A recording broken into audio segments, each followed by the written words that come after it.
Hey guys, how's it going? Anthony Muthurajah here, back with a new series. Now, if you're wondering why I seem to discontinue my series or get back to it much later, it's only because I'm trying to put out a proper follow-up to what I already spoke about, right? So do bear with me on that. So I decided to talk about jazz soloing. This is not confined to just bass players, so I am welcoming everybody, right? So jazz soloing, it's not exclusive to just bebop, because there are the newer elements in jazz soloing which are very interesting too. We will talk about down the road. All right, so fundamentally, most jazz musicians start with bebop. You know, they transcribe, they study the language, and then they move on down, going up the era, right? But I do recommend you check out whatever happened pre-bebop, because there was a lot of stuff happening there.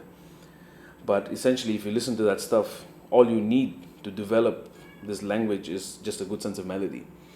All right, so now when I think bebop, there are 4 elements which really strike out to me, which really make up for that sound, right? So that's arpeggios or chords, scales, target tones, and enclosures.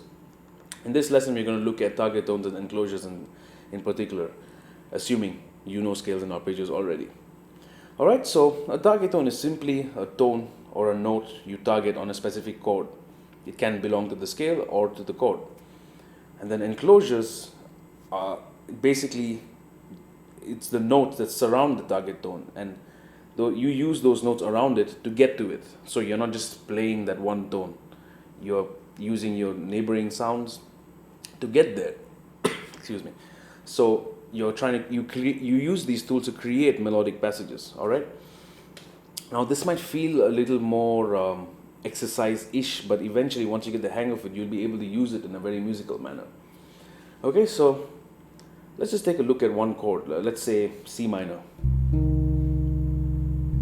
Okay, now when I think target tones, for practice purposes, one of the best to practice is the third, because the third really spells out the chord, right? Because if I were to target a C on a C minor, assuming, let's say there's nobody comping for you. Now that doesn't tell you the change.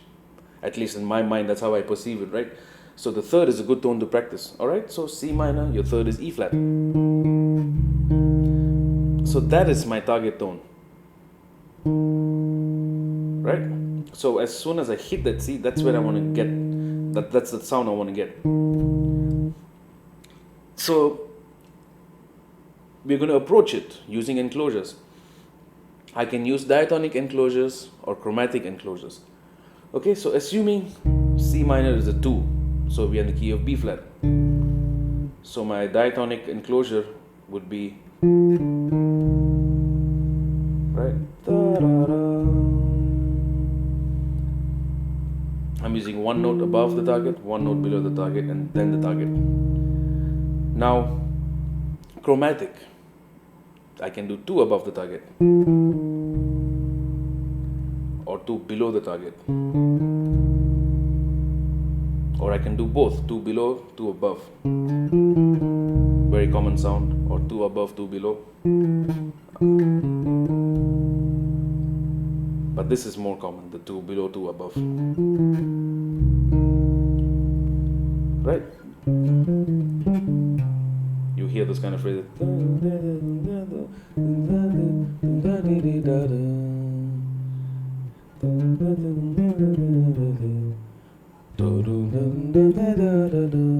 Right? So that's a very common thing to practice. So what I would do is I would just put on a backing track, any standard you like, and I will just play the third on the chord. So let's say if I'm doing Autumn Leaves in the key of G minor, so I'm just going to play the thirds.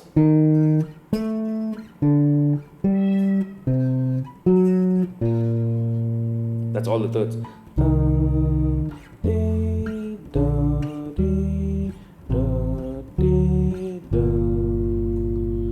And then just play it without the chords.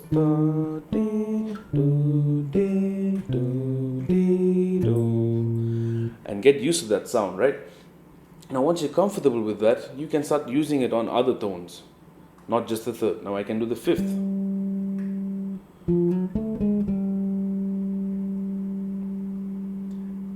And let's say I want to do the third of the next from the fifth of the previous. So C minor, F7. So I'm going to target G and A. So 1, 2, 3, 3. That's my target there. So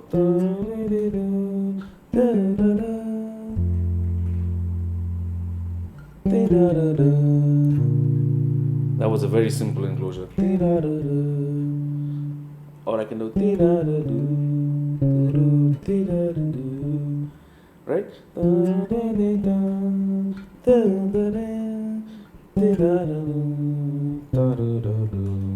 Right?